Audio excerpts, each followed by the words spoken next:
Hi guys, today we're going to enable Face ID for the App Store on your iPhone. First, unlock your iPhone and go to the home screen. Look for the Settings app and tap on it to open. This is where all your device configurations are managed, including Face ID settings. Once you're in Settings, scroll down until you see Face ID and Passcode. Tap on it, and you'll be asked to enter your device passcode for security. This ensures only you can make changes to Face ID settings. After entering your passcode, you'll see several options under Use Face ID for. Find iTunes and App Store, and make sure the toggle is turned on.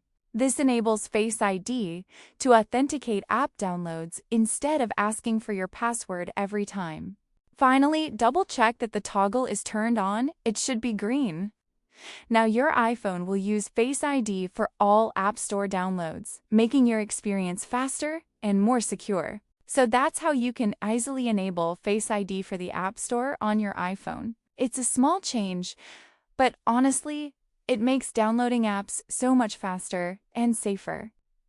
If this video helped you, don't forget to subscribe to the channel and leave a comment below if you have any questions. I'll see you in the next one.